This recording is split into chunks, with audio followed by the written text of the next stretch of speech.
चुनाव यात्रा powered by Mangaldeep. प्रार्थना की महक प्रार्थना के बाद भी। प्रार्थना की महक प्रार्थना के बाद भी। बाला साहब की पार्टी है और अभी आप लोगों ने कैंडिडेट दिया है। बड़ी कोशिश थी वंचित बहुजन की कि एक अलायंस हो जाए बराबर है ना। मतलब इंडिया अलायंस कहो उसको आप, या आप उसे MVA कह लो, जो भी कहो, एक अलायंस की बड़ी कोशिश थी पर वो नहीं हो पाया। उसके क्या कारण लगते हैं? हमें कारण लगते हैं सर जी, ये जो पार्टी है वो वंचित बहुजनों की है, मतलब वंचित लोगों की है।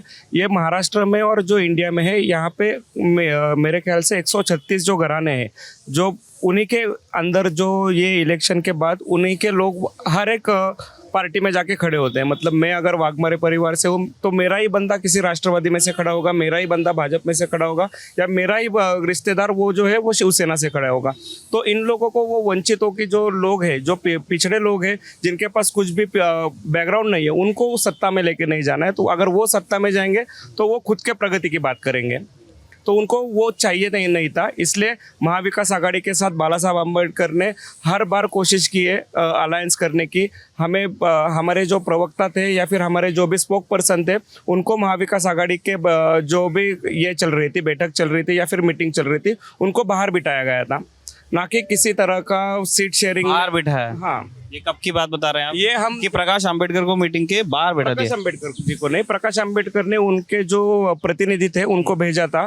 धैर्यवान पुणकर साहब थे, उनको बाहर बिठा के रखा था। और कब की जो फर्स्ट या सेकंड जो मीटिंग हुआ था बॉम्बे में, जो होटल में मीटिंग हुआ था, उस होटल में बाहर बिठाया गया था। सीट शेयरिंग का कोई मुद्दा आया ही नहीं था बीच में। सिर्फ उनका चल रहा था कि वंचितों का जो हमारा 42 लाख जो वोटिंग था पिछले 2019 का, वो किसी प्रकार से महाविकास आघाड़ी को मिल जाए, पर उसके जगह में कोई भी सीट शेयरिंग उनको देना नहीं था हमें।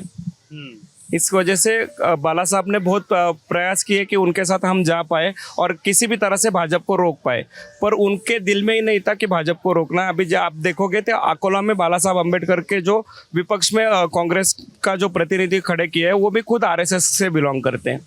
मतलब उनको भाजपा को हराना है या सत्ता में लेके जाना है कांग्रेस को, या फिर राष्ट्रवादी हो गई या शिवसेना हो गई, ये उनका बाला साहब को उस पर डाउट लगा, इसलिए महाविकास आघाड़ी के साथ वो अलायंस हो नहीं पाया। लेकिन महाविकास के लोग तो ये भी बोल रहे हैं कि प्रकाश अंबेडकर बहुत ज्यादा सीट्स मांग रहे थे, जितने में पार्टी का होल्ड नहीं है उतनी सीट्स मांग रहे थे, इसलिए हम कैसे देंगे 5 और 6 सीट। उन्होंने आज तक सीट शेयरिंग का कोई भी मुद्दा, या फिर उन्होंने जो सीट शेयरिंग दिए थे, वो कोई भी कहना है कि आपकी पार्टी उतनी बड़ी नहीं है कि आपको हम 6 सीट दे, 7 सीट दे।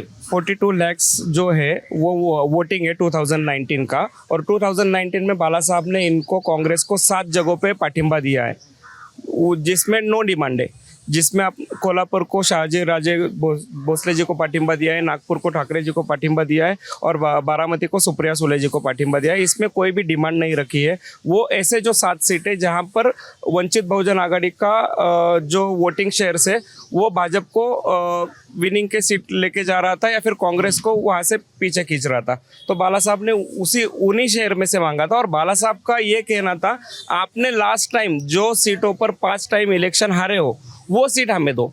मतलब जो भी आपका विनिंग सीट है वो हमें मत दो, जो सीट आपके 5 टाइम हारे हुए वो सीट हमारे साथ, कांग्रेस का चांस ही नहीं है, जहाँ राष्ट्रवादी का चांस ही नहीं है, वो सीट हमें दो, तो हम उस जगह पे लड़ेंगे। पर और उसमें कोई भी न्यूमेरिक नंबर आया नहीं था आगे। साहब ने कहा था कि वो सीट दो, आप जो सीट बोलोगे हम उस पर लड़ने के लिए तैयार है, और जो मेरी ताकत है वो आपके साथ आ जाएगी, तो भाजपा को रोकने में आसानी होगी। पर महाविकास आघाड़ी का कोई मोटो दिख नहीं रहा था भाजपा को रोकने के लिए, क्योंकि यहाँ पे भी अगर पुणे में देखेंगे हम, तो कोई भी कांग्रेस का नेता हो या कोई भी इन पे नाराज हो, वो तुरंत भाजपा में चला जाता है।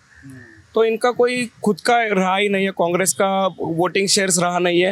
राष्ट्रवादी का जो है, राष्ट्रवादी कांग्रेस जो है वो 2 टुकड़ों में बढ़ गई है, शिवसेना 2 टुकड़ों में बढ़ गई है। सिर्फ वंचित बहुजन आघाड़ी ही पिछले 5 सालों से भाजपा से आमने सामने डायरेक्टली टक्कर ले रही है। बाला साहब अम्बेडकर मोदी जी के जो कुछ गलत निर्णय है उस पर आमने सामने बात कर रहे हैं। कांग्रेस का, शिवसेना का या राष्ट्रवादी का कोई भी नेता वहाँ पे दिख नहीं रहा है। और अगर आप रिसेंटली देखोगे तो कल या परसों का ही शरद पवार साहब का स्टेटमेंट है कि खासदार की हमारा ये जो इलेक्शन है वो हमारा मोटो नहीं है, हमारा मोटो जो है वो महाराष्ट्र में सरकार लाने का है। तो इसमें से उन्होंने खुला जाहिर कर दिया उनका पाठिंबा भाजपा को है करके।